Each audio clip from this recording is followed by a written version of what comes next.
Hey guys, welcome to Comfy Cozy Up. We are officially in August, which is also the summer edition of A Journal Moon. Like my shirt, yeah. I am excited to talk about that. It's going to be a lot more of that kind of activity. There is going to be a workshop. There's going to be a lot to celebrate.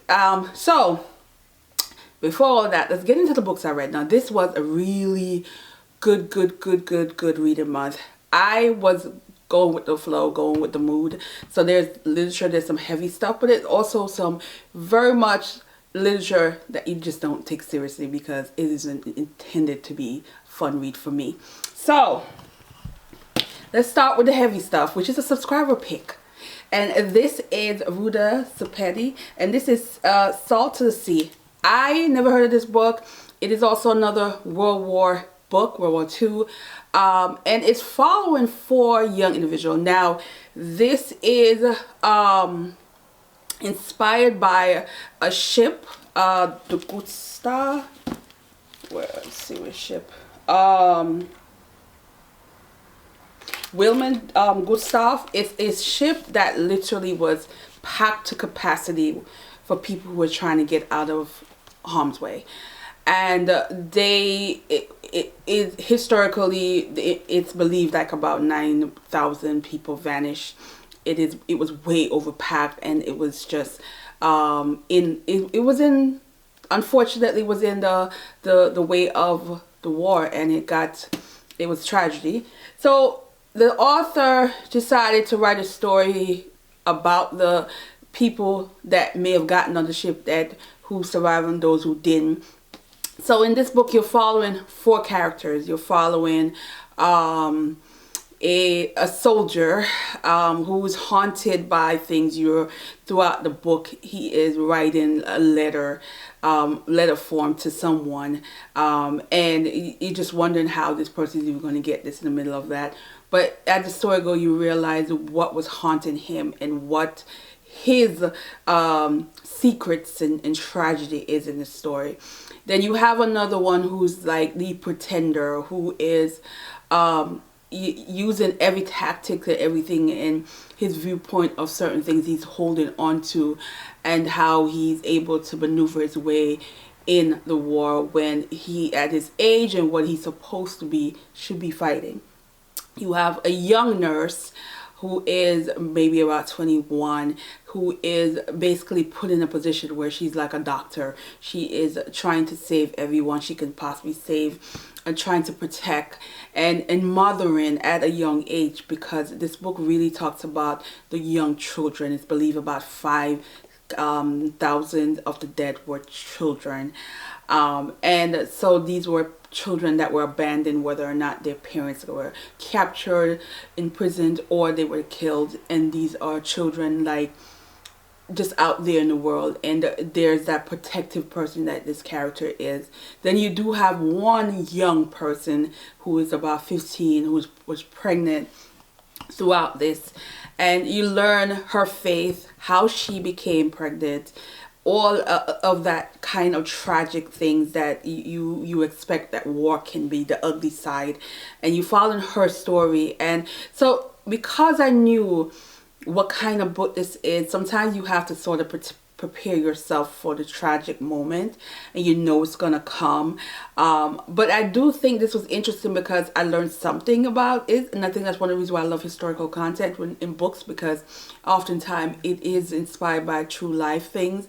So I didn't even know about this ship, and I think the author even talked about in the author's note, a lot of people have never heard about this ship because it's not as famous as the Titanic, but nevertheless it was very tragic. And it was in the middle of war, so I think, it wasn't glamorized versus like the Titanic. It was a glamorous situation, versus these were people packing onto a ship to survive. So this was really good. I was quite surprised, and it's sad, and you think of the sea in so many ways, of how sea has so many secrets and so many souls that are stories you will never know about. So yeah. Then I picked up 3 Days in June. This is Ann Tyler. This is my introduction to the author. I did pick up her book that she won for the Pulitzer Prize back in 1989. I love this.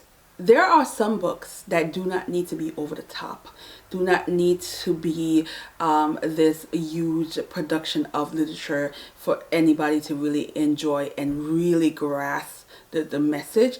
This is one of those. I find myself thinking about this book. I'm thinking about Asian, thinking about what's next, and there's always going to be what's next, because I feel like you're never too old to have dreams and strong desires that you want to pursue. And also there's that forgiveness of things that you have done that others have forgiven you, but you still can't forgive yourself for. And I find this book made me think about a lot of different things. It is very short, but I think I see, well, for one, I never even know she was that popular. She has a huge following, and it shows in the library how long it took me to get the book. But I do like the fact that it's a book that just really was thought provoking, as small and as simple as the storyline was. It gave you something, and I really was appreciative of this. So I own this. I did get it from the library, but I have my own copy, and yeah, we're definitely going to be reading some more of her books. The next book is a new release that came out this in July, and this is Jamaica Road by Lisa Smith.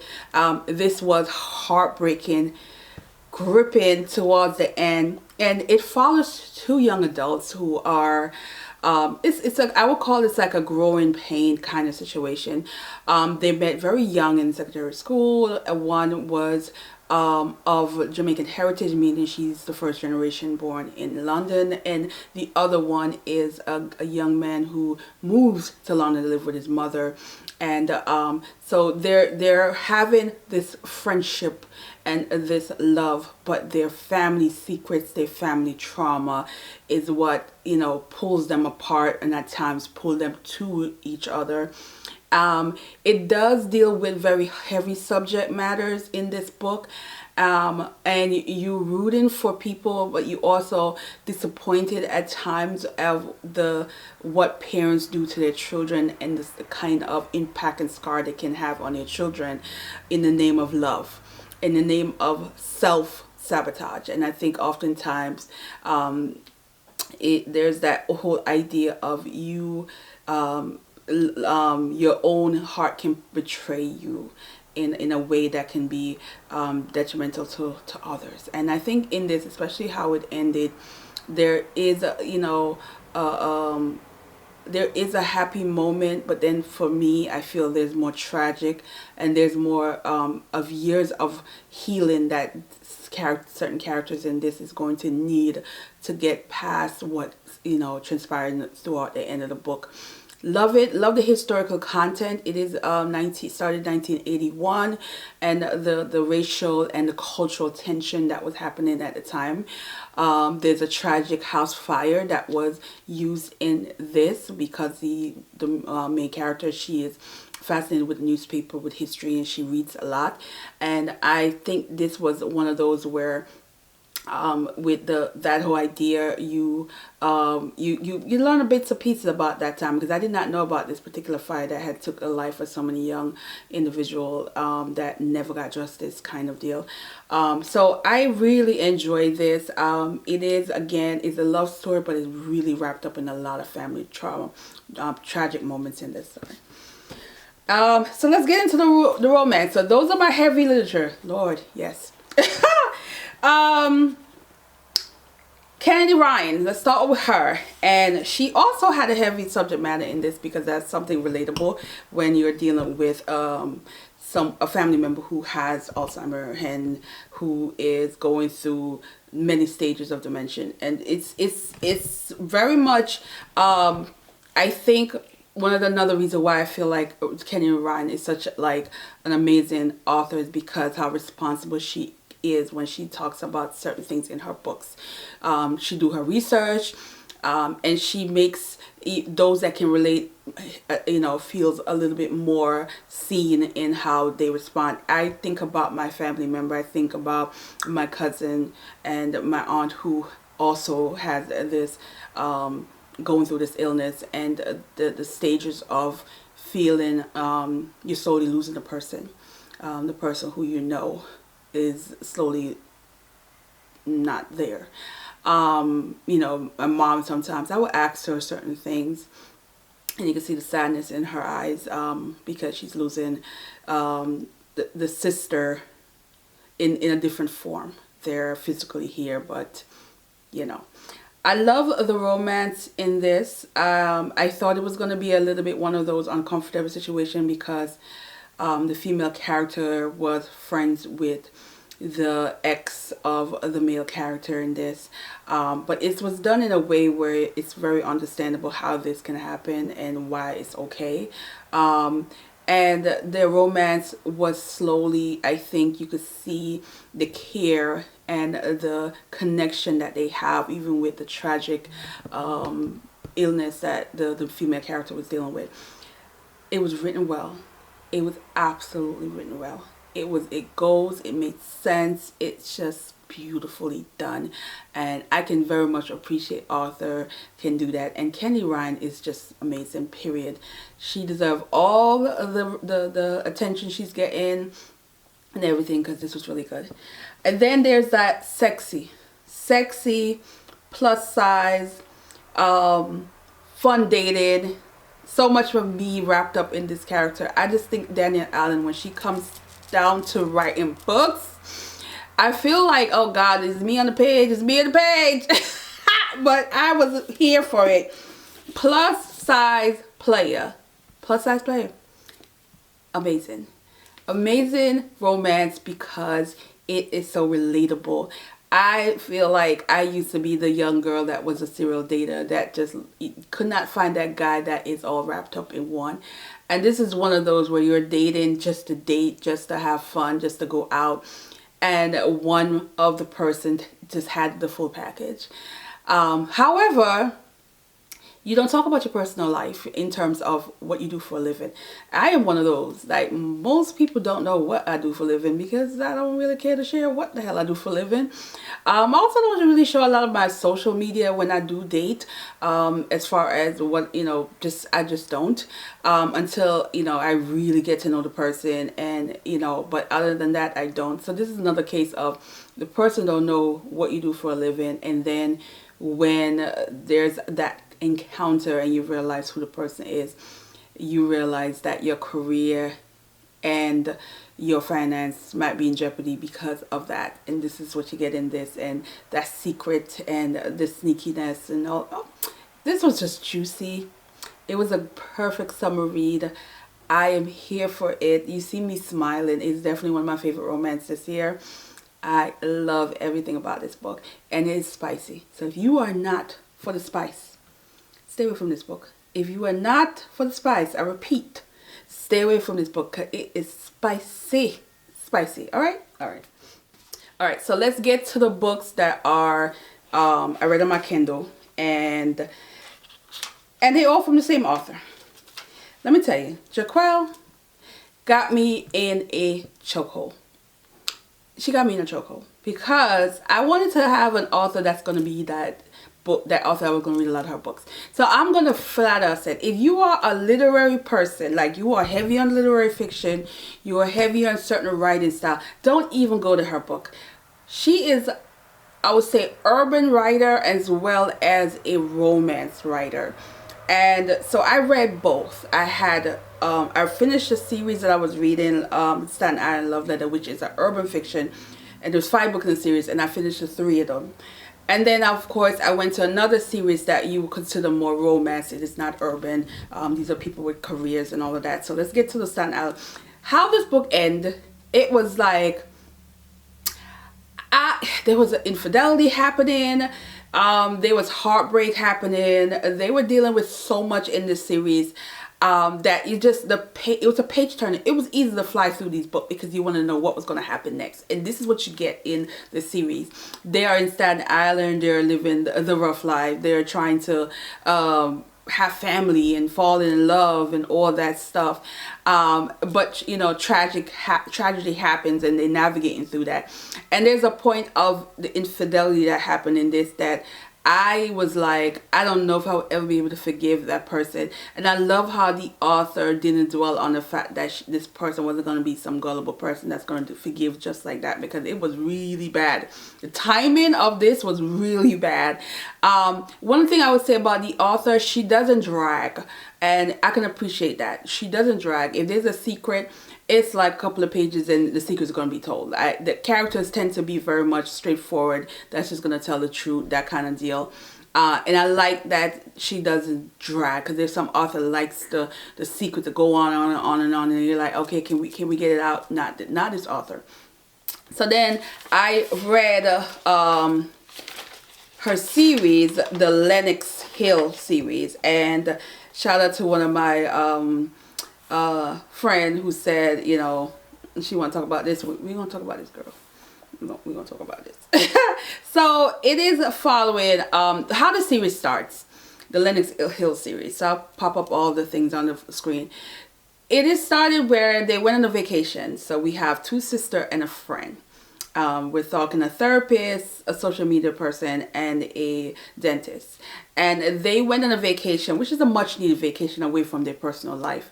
And they met brothers who happen to be very wealthy in terms of their family owns several hotels and resorts. The thing about this series that is not going to be for everybody is none of these people. Yeah, not one. I don't think about it. None of them were single. They were all in terrible relationship. They were all going through, well, except for one was going through a divorce. One was going through a divorce. The rest of them were dating somebody that was not available, or dating somebody that was just not right, in just going through mental whatever. They were in terrible relationship, and they had a good time on their vacation. Didn't think much about it, but some of them it lingered on. Then there's also the love-hate situation where we have with in the second one. So the first one, you have the therapist and the businessman, and you have in this one where the therapist happened to just, I can't even say that because you gotta get that part, but their relationship kind of like was the most dramatic, I think, in all the series because of who one was married to and what was happening in that marriage. It was terrible. And so I thought that one was like, okay, that set it off. Wasn't my favorite in terms of the couple, because I feel like they had so much scar that they needed to work on themselves. But I get why that was even happening. The second one, yay, thanks, and that was when you were dealing with Harlem. Now Harlem was just this girl just was. She had eating disorder, and she was a social media person. So that's just really negative. And I like this where she was dealing with a photographer, and he's one of the brothers. So although his family is very wealthy, he doesn't want to follow their path. He doesn't want their money. He wants to make his own path in his career and make his own money. He didn't want any connection as far as his family goes. But he was ruthless in terms of he just wasn't ready to settle down. So he was just a serial dater. But he was very much that guy that you would think was an a-hole. And you're just kind of like, but in a way, the banter between them was just so like, you saw how it happened. And it was one of those, they went to Vegas for a particular event. Not together. They went separately. Saw each other there. Had a good time as usual. Whenever they see each other, they do have a good time. You know they can't stand each other. And got drunk and got married. That's all I'm going to tell you. This girl,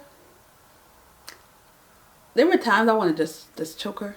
Like, get it together, girl. Get it together.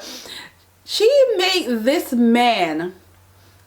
It's like this poor man did everything for this girl, everything for her, and it to the point where he was like, that woman had that man out here just holding around, like he was just like just sleeping with everybody. At this point, he was just like didn't give a damn about nothing. He was just like living life, and hurt, then he was just turned into this big old hole in this book. But my God, this girl she just hurt my nerve. It just hurt my nerve. And then the one that I felt like, I think the most, the couple in this that I really loved the most was Never Better Thanks, and that was the dentist and the lawyer. Is he a lawyer? Yeah. I keep getting the brothers mixed up. But anyway, in this one, you have this man who has a daughter that is autistic and has autism, and the mother is just not available.